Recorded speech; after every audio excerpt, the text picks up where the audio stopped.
pour t'adorer.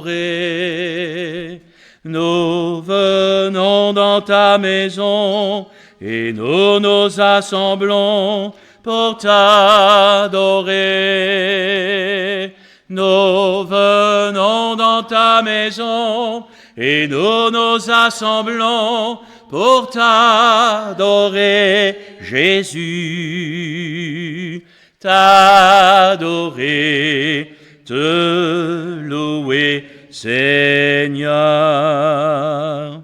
Béni soit Dieu, bienvenue à chacun ce matin dans sa maison pour ces temps de culte où nous voulons louer, adorer notre Seigneur. Je vous invite sur notre recueil des ailes de la foi à chanter avec moi ce vieux cantique 31, ton église triomphante, ô saint agneau, dans ton ciel d'une voix chante, gloire à l'agneau.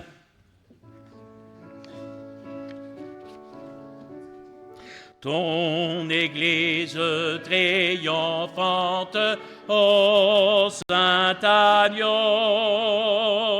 dans ton ciel d'une voix chante, gloire à l'agneau.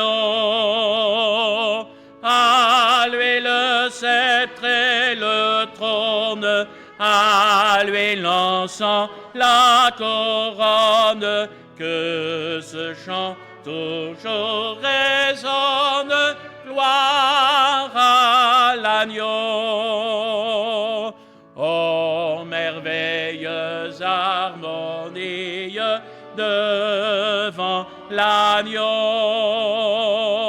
toute l'Église est unie, gloire à l'agneau.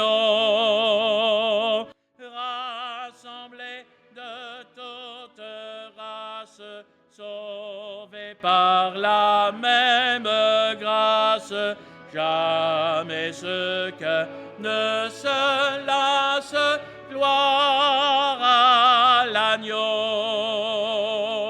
Rachetés, que vos louanges devant l'agneau s'unissent au cœur des anges, gloire à l'agneau. Gloire à la sainte victime, son sang lava notre crime et nous sauva de l'abîme, gloire à l'agneau. Dès maintenant sur la terre, chantons l'agneau, adorons le saint mystère, gloire à l'agneau. Dans l'épreuve et la souffrance, chantons la douce espérance de l'entière délivrance, gloire à l'agneau. Cet agneau sacrifié, immolé pour nous, cet agneau qui, sur cet autel, a payé de sa vie le prix de notre salut, du rachat de nos âmes, de nos péchés, c'est Jésus. Et nous voulons le louer ce matin, le bénir. Personne n'a pu accomplir une œuvre aussi grande, aussi merveilleuse que celle de Jésus. Et à notre tour, il nous a confié une mission. Et c'est ce que j'aimerais chanter avec vous maintenant, avec le cantique 614, qui nous dit « Jésus te confie une œuvre d'amour utile et bénie jusqu'à son retour. » Jésus te confie une œuvre d'amour utile et bénie jusqu'à son retour. Cette sainte tâche veut-il l'accomplir pour lui sans relâche, sans jamais faiblir. Priage et jour après jour, sans broncher, suis ton sauveur avec amour. Sois fidèle, obéissant, et le maître rendra ton travail puissant. Va chercher ton frère, esclave enlacé, là de sa misère, de son noir passé. Arrache son âme au plaisir trompeur. Le salut proclame en Christ ton Sauveur. Prie à jour après jour, sans broncher, suis ton Sauveur avec amour. Sois fidèle, obéissant, et le maître rendra ton travail puissant. Va vers la jeunesse que le tentateur veut leurrer sans cesse, loin du vrai bonheur. Combattons le doute, parle-lui d'amour, montre-lui la route du ciel saint séjour. Prie à jour après jour, sans broncher, suis ton Sauveur avec amour. Sois fidèle, obéissant, et le maître rendra ton travail puissant. Va vers ceux qui meurent, sans Dieu, sans espoir. Dis à ceux qui pleurent, quand tout semble noir, Jésus donne vie, bonheur, joie et paix, à qui se confie en lui pour jamais. Prie à jour après jour, sans broncher, suis ton Sauveur avec amour. Sois fidèle, obéissant, et le maître rendra ton travail puissant. Alléluia. Amen. Béni soit Dieu. Remercions le Seigneur d'être là encore en ce jour pour lui apporter notre culte, lui dire combien nous l'aimons, l'adorer, le bénir. Le Seigneur est si bon. Oh là! Merci. Dieu est bon pour chacun de nous et nous voulons vraiment ce matin ensemble le louer, le bénir et l'adorer. J'aimerais chanter le ciel avec vous. Vous êtes d'accord? Et chanter ce beau cantique 432, « Voir mon Sauveur face à face ». Et il vient bientôt, gloire à Dieu. Et nous le verrons face à face, nous partirons avec lui sur les nuées à sa rencontre. En attendant ce jour, nous voulons lui rester fidèles. Et encore ce matin, chanter à la gloire de son nom.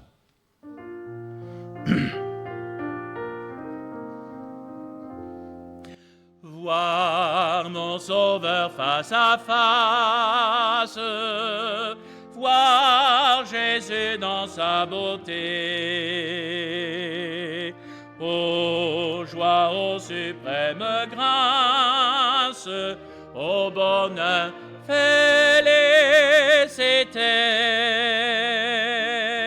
Oui, dans ta magnificence, je te verrai divin roi. Pour toujours en ta présence, je serai semblable à toi. Ta gloire est encore voilée d'un voile ensanglanté.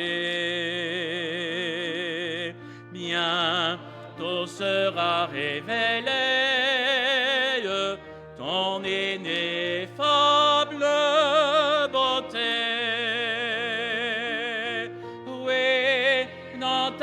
magnificence, je te verrai divin roi. Pour toujours en ta présence, je serai semblable à toi. Oh, quel transport d'allégresse quand tes yeux baissés sur moi me diront avec tendresse, je mourrai aussi pour toi. Oui, dans ta magnificence, je te verrai divin roi. Pour toujours en ta présence, je serai semblable à toi. Et comme le Seigneur Jésus s'est donné entièrement pour nous, ce matin nous voulons nous aussi nous donner à lui. C'est aussi le sens de la Sainte Seine, frères et sœurs, c'est aussi une offrande, c'est l'offrande de nos cœurs, c'est l'offrande de nos vies, comme Jésus s'est donné pour nous, eh bien nous nous donnons aussi pour lui. Et j'aimerais chanter maintenant avec vous le cantique 600 avant de partager le repas du Seigneur. Ma vie, enfin je te donne, ô Jésus, agneau de Dieu, prends-la, je te l'abandonne à cette heure et dans ce lieu.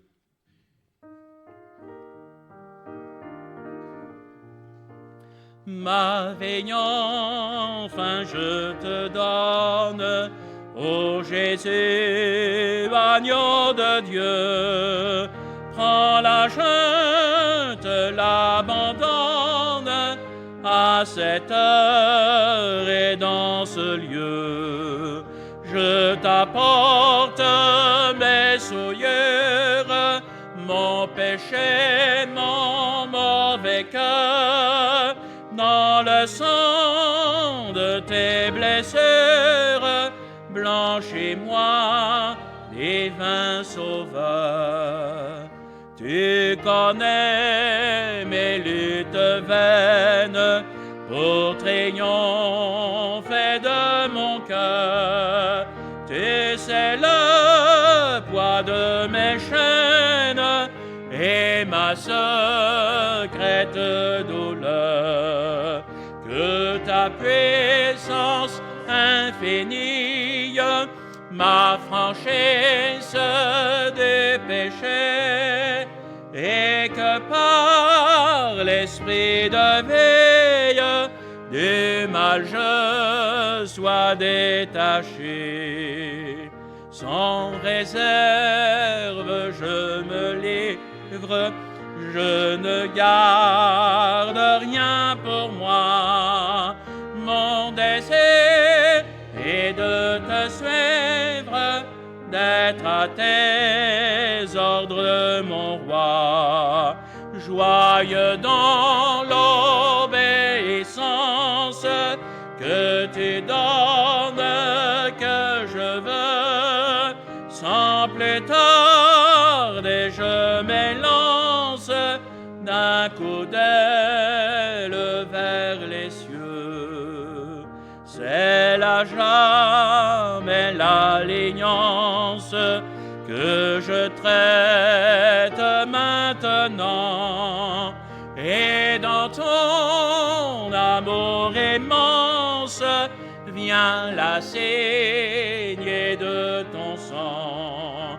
Si je regarde à moi-même un instant, je suis perdu, mais tu sauras ton cœur même me tenir debout, Jésus. Amen. Amen.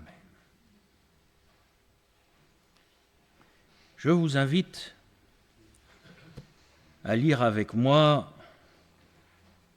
dans Matthieu 28, verset 18, les dernières paroles prononcées par le Seigneur Jésus avant qu'il ne reparte pour le ciel.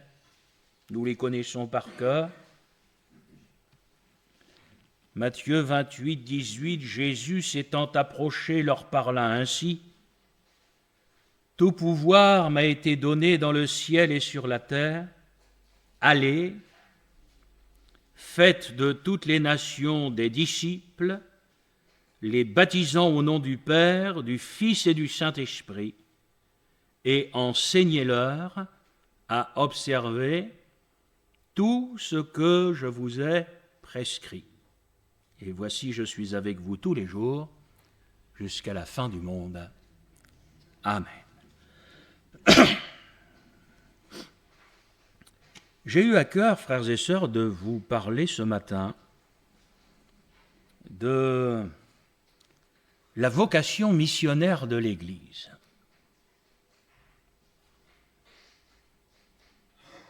Je crois qu'il y a là quelque chose de profondément spirituel. Et comme vous le savez, tout ce qui est spirituel va se trouver entravé par la chair.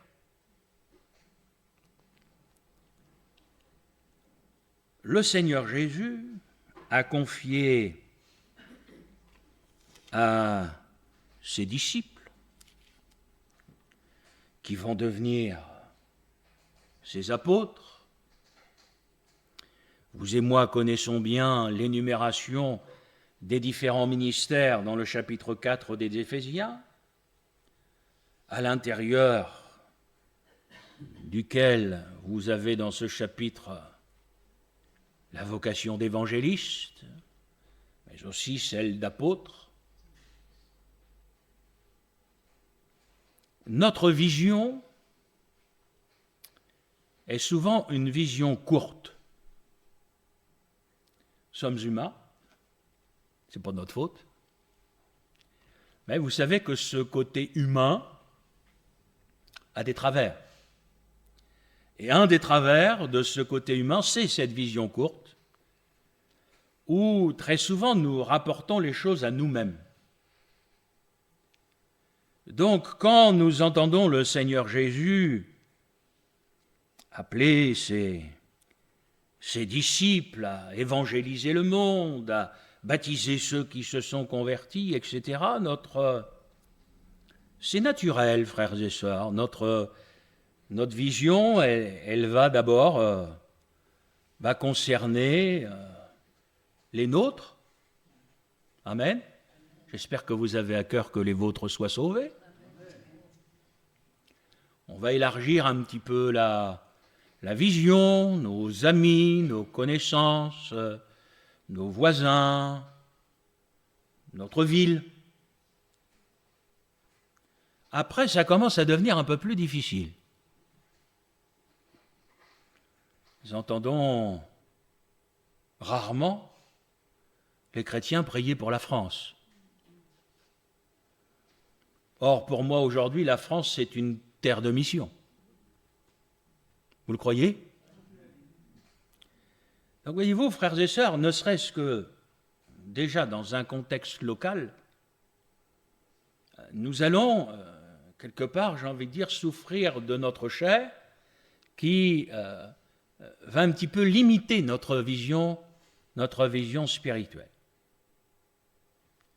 C'est pour ça qu'on a besoin d'être rempli du Saint-Esprit, pour que notre vision soit une vision spirituelle. Et la vision spirituelle du Seigneur Jésus, c'est de sauver auprès, bien évidemment, et tout particulièrement, par exemple, les nôtres. Moi, je crois que le Seigneur Jésus veut que nos familles soient sauvées, mais aussi jusqu'aux extrémités de la terre.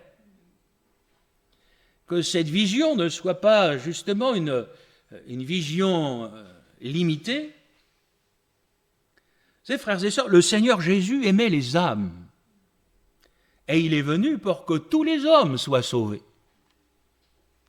Donc notre vision en ce qui concerne l'Évangile, c'est que tous les hommes puissent entendre parler du Seigneur Jésus. Et ça, ce n'est pas quelque chose... comment vous expliquerai-je les choses? Pas quelque chose de forcé. Comprenez-moi, de toute façon, je ne sais pas être autrement que simple et clair. Vous savez, vous faites une prédication sur la mission. Je vais être très concret. Vous mettez un tronc en disant aux chrétiens, eh bien écoutez, ce dimanche-là, on va faire un effort particulier pour la mission, et vous allez avoir de l'argent qui va rentrer pour la mission. Le dimanche d'après, vous ne prêchez pas sur la mission, et là, il n'y a plus d'argent qui rentre. Comme quoi, quelque part, c'est comme s'il fallait qu'on nous motive. Alors que pour moi, l'évangélisation, le salut des âmes, et même jusqu'aux extrémités de la terre, c'est quelque chose qui doit être dans le cœur du chrétien. Moi, je crois que le Seigneur Jésus nous a sauvés, mais pour que nous soyons aussi des instruments entre ses mains. Nos anciens disaient toujours « sauvés pour servir ». Et le salut, ce n'est pas pour en jouir, si vous voulez, frères et sœurs, seulement dans notre petit cocon. Ce qui me, quelque part, si vous voulez, ce qui me fait peur en tant que pasteur aujourd'hui, c'est l'installation des chrétiens dans l'Église avec un certain confort. On est bien ensemble? Amen. On est bien. Par la grâce de Dieu, nous nous aimons, nous avons une bonne communion fraternelle, on est heureux de se retrouver. L'Église, c'est notre petite famille, quoi. Ben, j'ai envie de vous dire, bénissez Dieu quand l'Église, c'est une petite famille. Vous savez, moi, j'ai eu un ministère particulier. Le Seigneur m'a quasiment toujours envoyé dans des églises qu'il fallait relever. Et je me souviens, la toute première église où il m'a envoyé, alors qu'ici, il faut que je sois très patient pour réussir à fermer l'église, parce que les chrétiens n'en sortent pas. Dans cette église-là, moins de 5 minutes après que j'avais dit Amen pour la fin du culte, tout le monde était dans sa voiture. Vous imaginez, pasteur stagiaire, le premier culte, je connaissais personne dans l'église. J'avais 2 frères qui étaient là devant. Je leur dis, écoutez frères, c'est une petite œuvre. Je dis, est-ce que vous voulez bien vous lever pour servir la Sainte Seine, s'il vous plaît? Ils me regardent, ils font, non. Et les gars, je vous avoue, quand vous êtes jeune pasteur, que vous arrivez dans votre premier poste, votre première église, vous demandez à 2 frères de servir la Sainte Seine, puis devant tout le monde, vous répondez, non.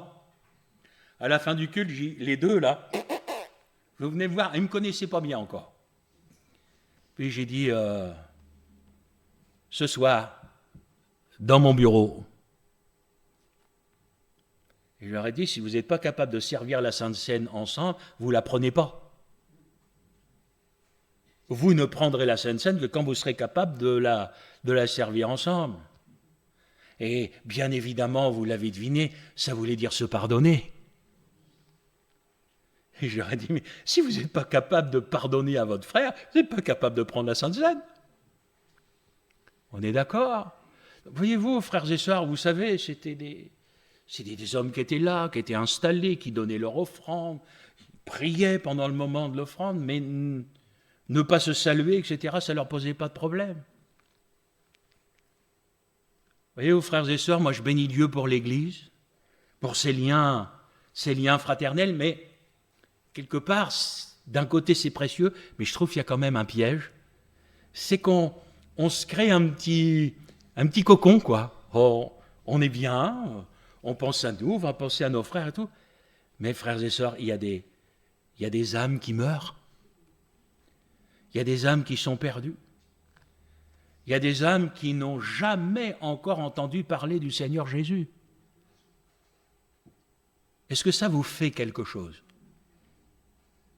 Parce que pour moi, le spirituel, il est là. J'ai partagé parfois avec certains chrétiens, Et j'ai réalisé que ces chrétiens, en fin de compte, c'était des religieux. Ils me disaient, oh frère, bah oui, mais on ne peut pas être partout. On ne peut pas donner partout, on ne peut pas tout faire, etc. Donc, quelque part, ils disaient, bah qui se débrouille. Je suis désolé, mais moi, je ne peux pas. Moi, je ne peux pas. Si vous vous rendez compte, nous prêchons l'évangile et on se dit, mais Seigneur, il y a des endroits, il y a des âmes. Moi, je vous dis, j'ai rencontré, vous le savez, de ces frères et sœurs là, qui travaillent sur le champ missionnaire dans des pays difficiles. Ils rencontrent des âmes qui ne savent même pas qui est Jésus. Ils n'ont jamais une seule fois dans leur vie entendu même prononcer son nom. Nous, on n'est pas conscient de ça. Mais ces âmes, si personne ne va leur parler du Seigneur Jésus, ben ils vont aller en enfer sans avoir jamais entendu parler du Seigneur Jésus. Ça vous fait rien, ça? Ben moi, je suis désolé, frères et sœurs, enfin non, je ne suis pas désolé, mais je ne peux pas. Et je dis que l'Église, elle a une vocation missionnaire et elle doit avoir une vision missionnaire, et ça doit d'abord être quelque chose de spirituel. Le reste, ça vient après. Ça doit d'abord être une question de cœur. L'Église doit aimer les âmes. Et l'Église doit avoir dans son sein, dans son cœur, le désir de voir les âmes sauvées, auprès, mais jusqu'aux extrémités de la terre. Et le travail de l'Église, ce n'est pas seulement un travail local. C'est travailler pour l'œuvre de Dieu. C'est travailler pour le salut des âmes. Et je crois qu'il faut cette vision spirituelle. Voyez-vous, vous savez que ça fait des années, de toute façon, que je travaille dans le contexte de la mission et des chrétiens persécutés, mais j'ai remarqué que les chrétiens vont se motiver un petit peu de la même manière, en fin de compte, que les inconvertis. Je schématise, mais il faut faire de la pub. Il faut faire de la communication. Parce qu'autrement, ce sentiment spirituel que j'évoque avec vous, il y a des moments où on se demande, si vous avez des chrétiens et des chrétiennes qui ont vraiment un cœur pour la mission, mais pour l'ensemble, je suis préoccupé de voir que pour que des gens donnent pour la mission, prient pour la mission, en fin de compte, quelque part, il faut avoir des projets, il faudrait présenter des vidéos, il faut présenter des machins, et rentrer dans le monde, je le dis, puisque moi, avant d'être pasteur, j'ai travaillé dans ce monde-là, rentrer dans le monde du marketing. Mais mon frère, ma sœur, la mission, ça n'a rien à voir avec du marketing. Oui, vous êtes d'accord avec moi? Je suis d'accord qu'il nous faille communiquer, donner des informations.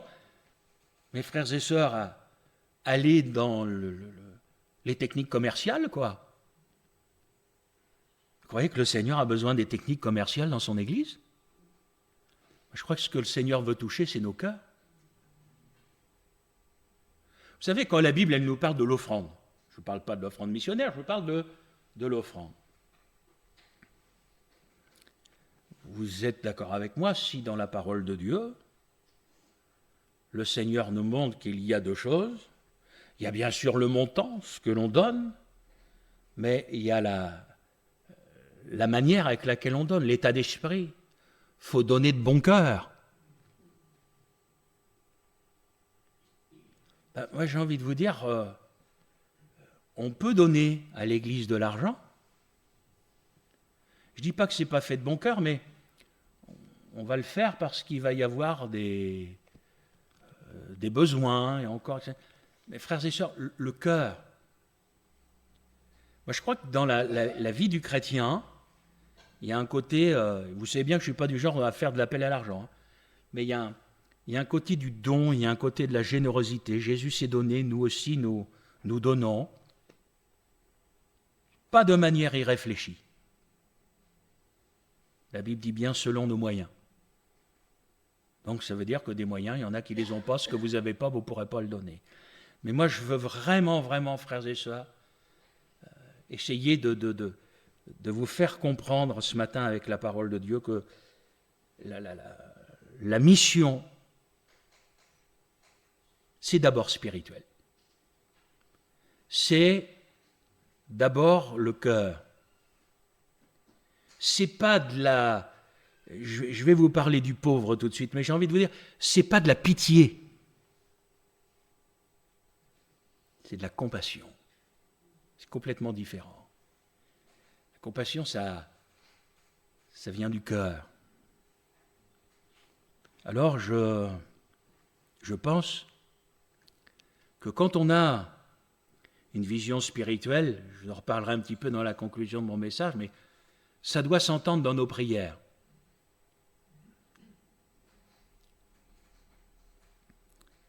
Dans la réunion de prière du mardi soir, il y a souvent Daniel qui prie pour la mission et moi. Pourquoi me regarder comme ça? Je crois que, frères et sœurs, c'est du concret. L'Église est réunie pour prier. Quand l'Église est réunie pour prier, vous en avez 2 qui prient pour la mission. Ça veut dire que les autres, est-ce que vous êtes vraiment motivés? La première des choses, c'est le spirituel. Et le spirituel, ça va se matérialiser dans nos prières, dans ces sujets spirituels qu'on va apporter au Seigneur, parce qu'on a à cœur que ces âmes soient sauvées. Donc quand on va exprimer notre prière au Seigneur, bien sûr, le sujet le plus important que nous allons apporter, c'est le salut des âmes. Alors vous allez prier pour les vôtres, vous allez prier, voilà, pour la ville, pour les voisins, ça. Mais on va apporter, frères et sœurs, la mission. Ceux qui n'ont jamais entendu parler du Seigneur. Alors plaise au Seigneur de toucher nos cœurs. J'ose le dire, vous savez que moi j'ose dire les choses, plaise au Seigneur de nous réveiller. Parce que quand les gens parlent de réveil, ils pensent rarement à ça. Vous savez, le Seigneur ne va pas réveiller des inconvertis parce qu'eux, ils ont besoin de résurrection. Ils sont morts. Ceux que le Seigneur a besoin de réveiller, ce sont les chrétiens. Ce sont eux qui dorment. Et moi, je crois que le Seigneur a besoin de nous secouer, de nous réveiller pour que nous retrouvions ces sentiments spirituels. Ayez en vous les sentiments qui étaient en Jésus. Les sentiments qui étaient en Jésus, c'est Jésus qui regarde ses gars, là, qui regarde ses disciples, il leur dit « Allez par tout le monde, je veux que le monde entier soit sauvé, allez-y !» Et à l'époque, vous doutez bien qu'ils n'avaient pas les moyens que nous avons. Mais quand vous serez rentrés chez vous, reprenez votre Bible. Vous verrez que tous ne sont pas allés, parce que bon, il y a la tradition de l'Église, je m'en méfie énormément. Moi, ce que je sais qui est véridique, ce sont les voyages de l'apôtre Paul. Dites donc, c'était pas le confort d'aujourd'hui, hein? Naufrage et tout ça, mais regardez où il est allé. Aujourd'hui, on vous dirait la Turquie. Quand il parle de Macédoine, vous regarderez la Grèce, la Sicile, l'Italie. Dites donc, depuis Jérusalem, ça commence à faire... Voilà, c'est ce que le Seigneur avait confié à Paul. Il y a un moment, vous le savez, je vous ai souvent parlé sur ce sujet, le Seigneur n'a pas permis à Paul d'aller évangéliser l'Asie pendant un temps. C'est que ce n'était pas le temps de Dieu. Et puis il faut aussi un temps où l'apôtre Paul a pu y aller. Béni soit Dieu. C'est le temps de Dieu. Après, frères et sœurs, tout le monde n'est pas missionnaire. Moi, je vous le dis, il faut vraiment être appelé par le Seigneur pour ça, qualifié par le Seigneur. C'est très particulier, la mission. C'est très varié. C'est parfois très coloré. c'est parfois très bruyant, c'est parfois très mouvementé. Il faut, frères et sœurs, vraiment être conduits par Dieu dans ce domaine-là. J'ai assisté à tellement de cultes dans tellement de pays différents. Pour moi, il y a une chose, quel que soit l'endroit dans ce monde où l'on se trouve, il y a une chose qui ne doit jamais varier, c'est la parole de Dieu et le message de l'Évangile. Il n'y a qu'un seul Dieu, il n'y a qu'un seul Évangile, et il n'y a qu'une seule manière d'être sauvé, c'est la prédication de la croix. Et ça, à Ponto de Mer, ou à Vladivostok, où je suis allé, ou au Pérou, ou en Afrique, ou en Inde, en Afrique, partout. Il y a un seul message. Et c'est le même pour tous les hommes. Et c'est la seule manière avec laquelle les hommes pourront être sauvés. C'est écrit, moi je reste toujours à ce qui est écrit, la prédication de la croix. C'est ça qui amène les hommes au salut. Après, eh bien, vous allez être confrontés à la culture locale. Nous, on a l'impression de ne pas avoir de culture. Mais moi, je vous dis que les Normands ont une culture. Qu'est-ce que vous en dites? Alors, c'est sûr, comme ici, à Ponto de Mer, nos cultes sont très calmes, etc. C'est évident que si je vous amène avec moi dans un culte à Sokodé, en Afrique, au Togo, là, au soutien-l'œuvre, moi, il faut que j'emmène des bouchons. Parce que ça fait tellement de bruit. Bon, il y a des moments, il y a d'autres moments, je peux les enlever. Il faut être capable d'assister à un culte. Ici, j'entends de la musique quelque part, là, non? Ou je me trompe? Et il faut être capable de voir des gens danser. Ah, il me dit, Gilles, on m'a invité à danser. Ah, ils auraient bien aimé. J'ai dit, non, écoutez, moi je vous respecte dans votre culture, mais bon, moi je danse pas. Voilà, c'est culturel. Quand vous assistez à un culte, ça m'est arrivé en 2014-2015 en Ukraine, où il fait moins 20 dehors et où l'église n'est pas chauffée. C'est la première fois de ma vie que j'ai prêché avec mon manteau et puis un cache-nez jusque-là, vous savez, emmitouflé. Puis quand vous prêchez, vous avez de la vapeur qui sort de votre bouche, vous savez. Voilà, vous allez en Russie, les gens sourient jamais. Ben, qui suis quelqu'un de souriant, vous avez drôle quand vous allez là-bas. Frères et sœurs, voilà, vous avez la culture locale à laquelle il faut s'adapter. Pour moi, la première chose à laquelle je regarde, c'est la prédication de la parole de Dieu. Après, le reste, frères et sœurs, on n'est pas forcément d'accord avec tout, mais on ne peut pas nier qu'il va y avoir une culture. Et donc, pour ceux qui vont être amenés à travailler dans ces endroits-là, ben, j'ai envie de vous dire, il faut pouvoir. Il faut parfois être capable de considérer que c'est la parole de Dieu qui est importante, et puis le reste, faire une petite bulle, voyez-vous, etc., passer à... Parce que le but, c'est que les âmes soient sauvées.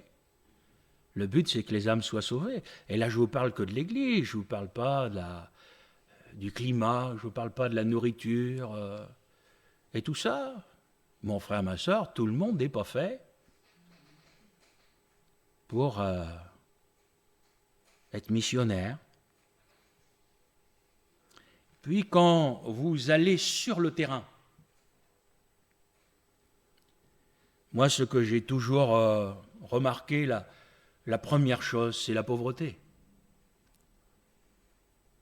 Dans tous ces pays où je suis allé, je dis quelle pauvreté. Donc vous ne pouvez pas. Et quand j'ai vu le nombre de versets, j'ai dit bon, prenez une concordance, si vous en avez une chez vous, ou une application sur votre téléphone portable, et regardez ce que la Bible dit sur le pauvre. Vous verrez que ça fait partie aussi de ce que le Seigneur attend de la part des chrétiens. Le Seigneur attend de la part des chrétiens qu'ils aident les pauvres. Et quand vous allez sur le terrain missionnaire, eh bien vous trouvez la pauvreté. J'aimerais vous dire, il faut pouvoir la regarder dans les yeux, la pauvreté. C'est dur. C'est dur de voir des nourrissons qui n'ont que la peau sur les os. Vous n'avez peut-être pas vu en direct, vous savez, quand ils ont les joues creusées, vous pouvez distinguer les os de leur crâne. C'est dur de voir les enfants sur des tas d'ordures et vivre dans une misère au milieu des rats de tout ce que vous voulez. C'est dur. Quand je suis allé pour la première fois en Russie, puis que j'ai vu ces frères russes qui accompagnent dans la mort les SDF dont les mains et les pieds ont gelé pendant la nuit, sont des alcooliques qui se sont endormis, ils ne se sont pas rendus compte, et puis ils ont eu les pieds et les mains gelés, et puis les hôpitaux n'en veulent pas. Ouais, je suis allé avec les odeurs, avec tout ce que vous vouliez, tout ça. Je peux vous dire, tout le monde n'est pas capable de... Et pourtant, quel beau travail. Moi, j'ai annoncé l'évangile avec ces frères à ces gens-là, qui sont réceptifs, ils savent bien qu'ils vont mourir. Qui va aller s'en occuper? Qui va aller leur parler du Seigneur? Vous ne croyez pas que c'est la vocation de l'Église? Sauf que, moi je ne parle pas le russe, j'aime pas le poisson, et malheureusement là-bas, ils en mangent beaucoup. Je suis allé les visiter, mais je ne crois pas que le Seigneur m'y appelle. Alors que faire? Eh bien, priez pour eux, parce qu'ils font un travail merveilleux, et puis, dans la mesure du possible, les aider. Parce qu'effectivement, on ne peut pas aller partout. Mais prier, ça on peut faire. Et aider, quoi qu'on en dise, ça on peut faire aussi. Ça, on peut faire aussi. Mais regardez, comme je vous parlais du cœur pour la mission, vous savez, j'ai envie de vous dire, il faut aussi un cœur pour le pauvre. À force de... L'image, vous savez, elle a un pouvoir. Il est terrible, c'est que, à force de voir des catastrophes, des films avec tout un tas de trucs, j'ai peur que les gens soient devenus aussi un petit peu insensibles, habitués à voir des choses. Les frères et sœurs, pour les pauvres, l'Église doit avoir un cœur. Jésus était ému de compassion. C'est quand la foule elle a eu faim, Jésus a eu compassion de cette foule qui avait faim, il l'a nourrie. Moi je crois, frères et sœurs, que on ne peut pas avoir, dans tous ces pays qui sont pauvres et qui sont les terres de mission, on ne peut pas avoir une vraie vision spirituelle de la mission si on n'a pas une vraie vision spirituelle des pauvres.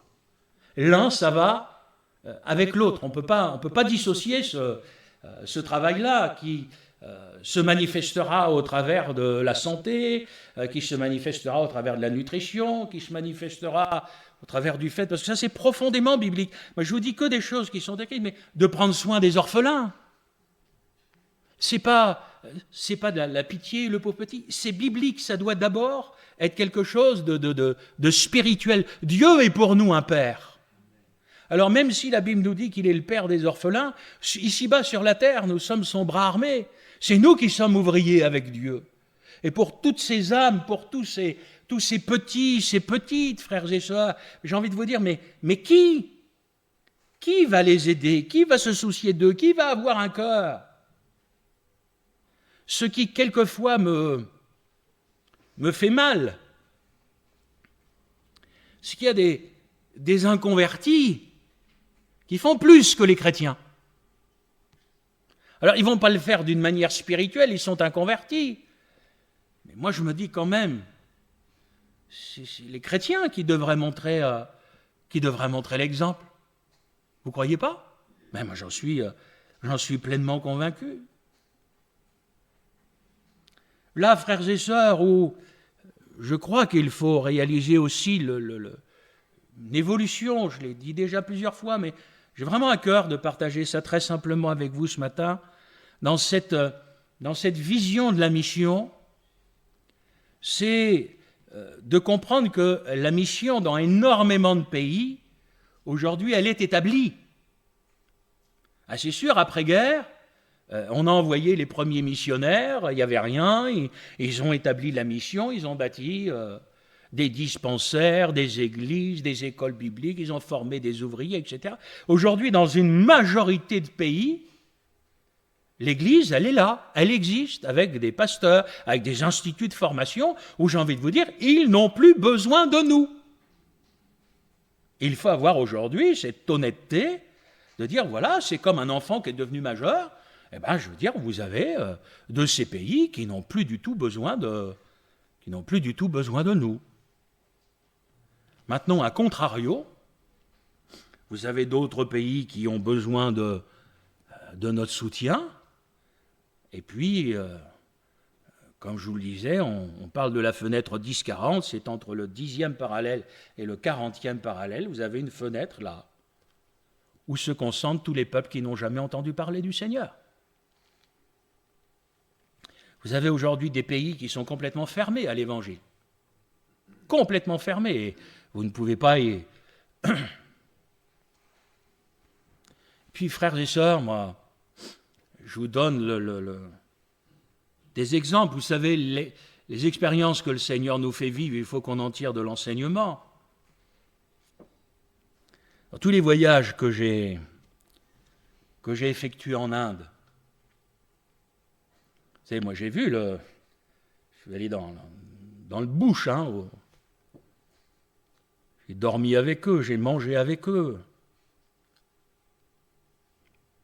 Alors, y aller une fois par an, les encourager, voyez-vous, c'est une chose. Mais à quoi ça servirait d'envoyer un missionnaire français là-bas? Vous avez des églises en Inde, vous avez plus de 40 000 membres. J'ai prêché dans une église, il y avait 28 000 membres. Ils faisaient 10 cultes le dimanche. J'en ai fait 3. Après, j'ai dit au gars, j'arrête. Mais vous avez des églises qui sont riches, qui s'enrichissent, et qui vont se soucier des pauvres, et vous en avez d'autres qui ne s'en soucient pas. Mais là-bas, frères et sœurs, vous avez tout. Les églises, les instituts de formation biblique, etc. Vous avez des gens au niveau local, il faut utiliser des locaux pour évangéliser. Peut-être les aider. Il ne faut pas avoir des œillères. Vous savez bien que moi, j'en ai pas. Mais je me souviens d'un frère qu'on aidait en Inde, et le mouvement en Inde voulait que l'argent qu'on envoyait à ce frère qui en avait besoin, voulait lui prélever 10% de l'argent que les Français envoyaient. Mais le pasteur qui voulait les 10%, c'est un pasteur qui était membre d'une église de 40 000 membres. Son église, c'était quasiment un stade. Alors là, votre pasteur que vous connaissez, quittez un petit peu son sourire. Là, je disais, nieta. Certainement pas. Le gars, à l'époque, c'était président national au niveau indien, j'ai dit non seulement vous n'allez pas prélever l'argent, mais je dis c'est vous qui devriez les aider. Ah ben oui. Donc voyez-vous, frères et sœurs, la mission c'est aussi ça.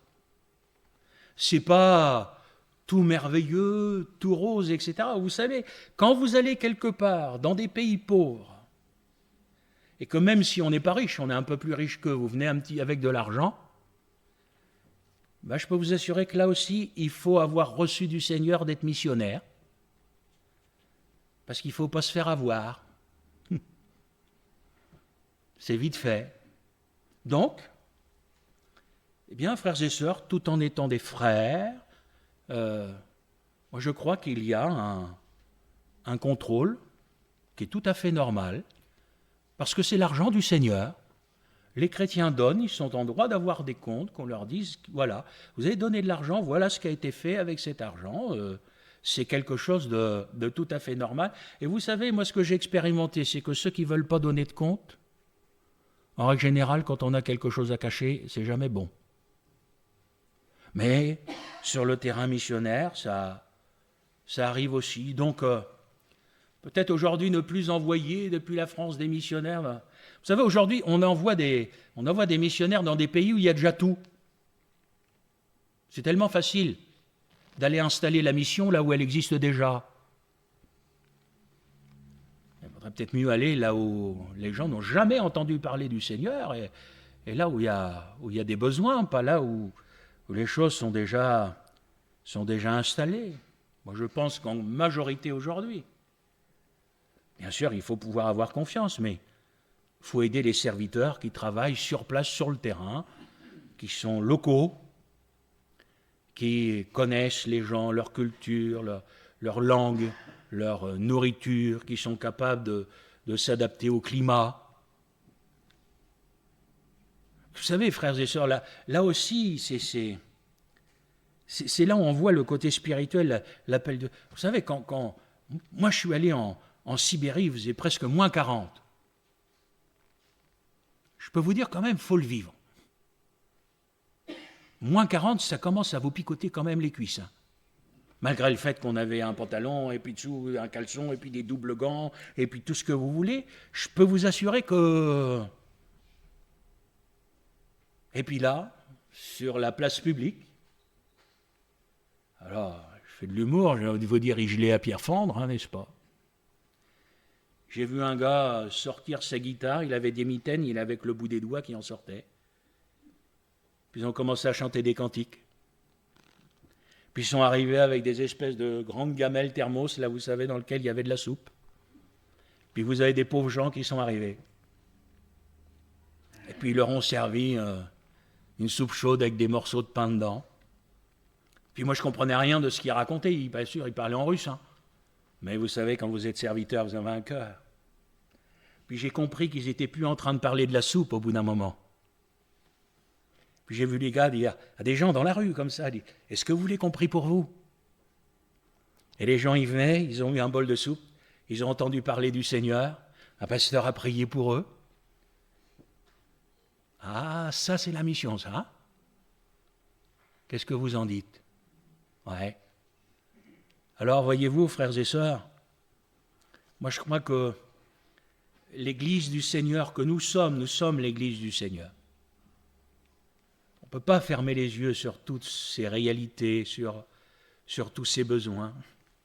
Alors, je suis pleinement d'accord avec vous en vous disant, on ne peut pas être partout, on ne peut pas tout faire, on ne peut pas s'occuper de toute la misère du monde.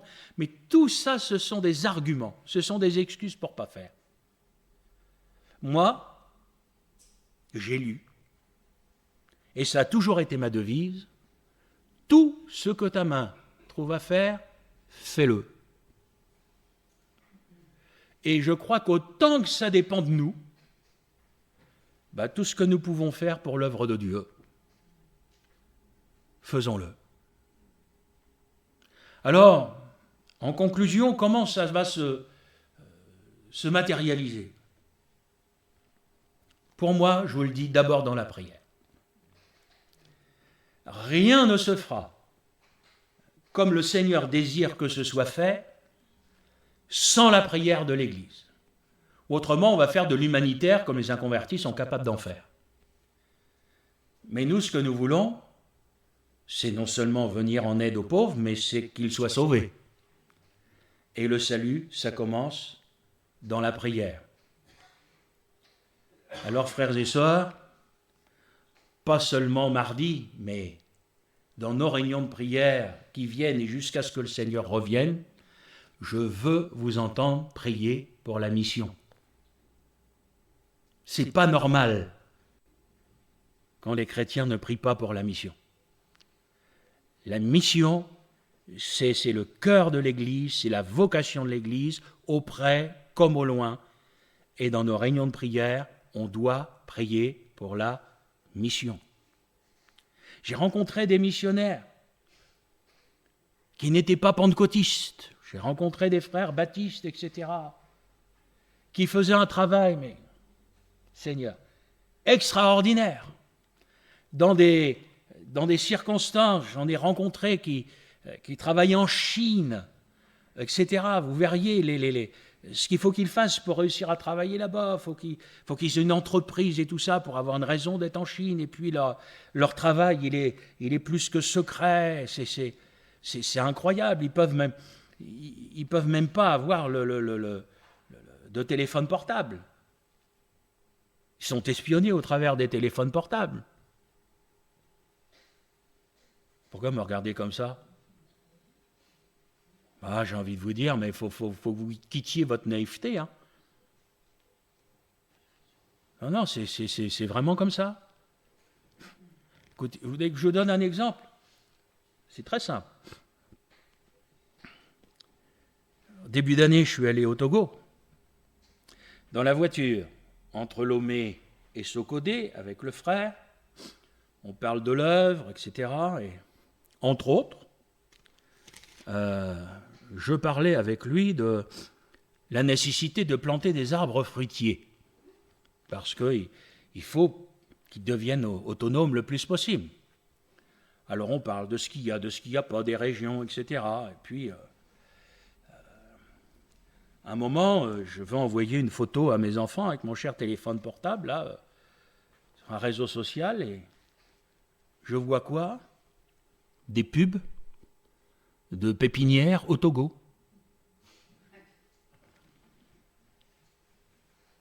J'étais assis, le téléphone dans ma poche, juste en voiture on parle. Vous ouvrez votre téléphone dans les trucs où il y a de la pub et votre téléphone vous espionne. Hein, faut pas se leurrer. On a parlé d'arbres, de machin et tout. J'avais que des pubs de ça et au Togo. Donc frères et sœurs, faut pas qu'on soit naïfs. C'est pour ça qu'il faut qu'on prie. Parce qu'il y a des endroits, c'est dur d'être missionnaire. Hein. De tout faire en cachette, etc. Certains risquent leur vie, certains risquent, après avoir passé des années et des années, de se voir mis dans un avion, etc. D'autres parfois sont utilisés, on l'a vu avec un pasteur en Turquie comme otage politique. Hein. Parce que vous aviez suivi ça, un pasteur missionnaire américain qui a passé des mois en prison, mais voilà, c'était un otage politique, etc. Donc, moi je vous dis, il faut prier pour la mission. Vraiment. Il faut vraiment prier. Et puis après, prier, oui, mais il faut aussi que ça se concrétise. Et il faut que ça se concrétise financièrement, frères et sœurs. Alors, comme je vous l'ai dit tout à l'heure, c'est le travail de l'Église, mais ce n'est pas lié à l'offrande de l'Église. C'est en dehors de ça. Donc, c'est vraiment... il faut que ce soit fait sans pression. Il faut que ce soit une offrande qui soit faite voilà, avec le cœur. Il faut que ce soit fait spirituellement. Vous savez, si vous saviez dans mon ordinateur toutes les photos que j'ai, je pourrais vous montrer des photos d'enfants, vous savez, avec des petits bras, des gros ventres, des machins, et ça. Je pourrais vous en montrer des... Ah, puis là, alors là, mais là, on va travailler comme les gens du monde, donc les gens vont être émus. Oh, pauvre petit, etc. Et puis... Mes frères et sœurs, excusez-moi, moi je ne mange pas de ce pain-là. Moi je ne crois pas qu'on soit là pour émouvoir les chrétiens. Moi je suis un serviteur de Dieu, je suis là pour éveiller, voire réveiller chez vous des sentiments spirituels. Et la mission, c'est vraiment une offrande.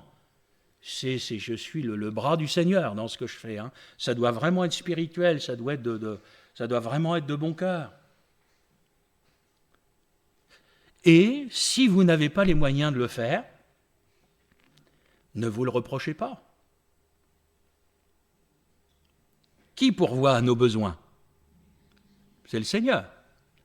Les moyens que l'on a, ou que l'on n'a pas, c'est le Seigneur.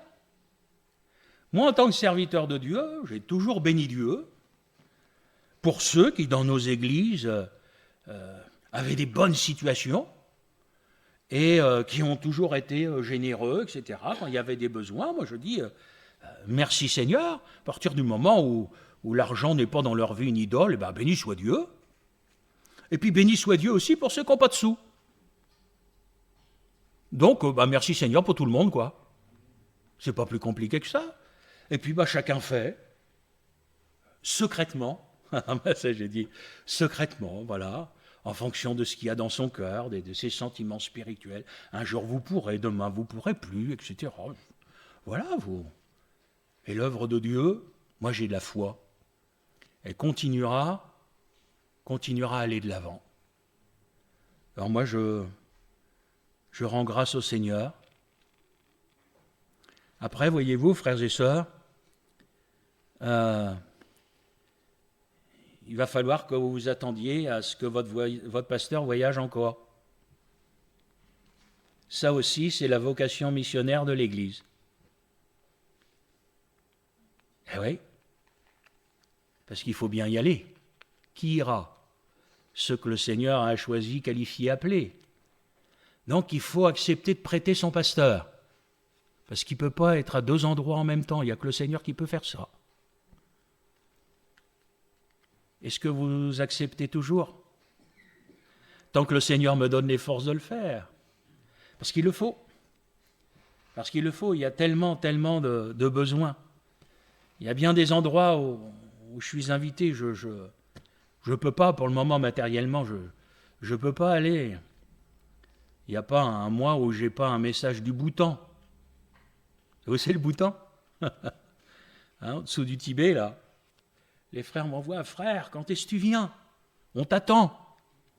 J'ai dit, soyez encore patients, les gars, parce que c'est pas encore maintenant. Je crois que mon prochain déplacement, je retournerai en Afrique parce qu'il y a des besoins. C'est ça aussi la mission, c'est savoir gérer, savoir organiser. Voyez-vous, frères et sœurs, on peut avoir une vision, si je reprends un peu mon introduction, étriquée, église locale. Mon pasteur, mon église, mes frères, mes sœurs, on est bien ensemble, gna gna. Puis vous avez après la vision de l'église. Vous savez, frères et sœurs, vous avez des endroits, il n'y a pas de réunion d'évangélisation, il n'y a pas de réunion d'édification spirituelle, il y a des endroits où il y en a. Béni soit Dieu. Il y a tellement de besoins. Alors, je vous ai apporté ce que le Seigneur avait mis sur mon cœur, souhaitant que nous comprenions bien, frères et sœurs, ce côté tellement important de cette vocation missionnaire de l'Église, qui passe par chacun de nous, à un stade différent. Mais c'est une chose que j'aimerais que vous reteniez bien de cette prédication. C'est ceci, la mission, c'est d'abord spirituel, c'est d'abord le cœur. Que Dieu vous bénisse.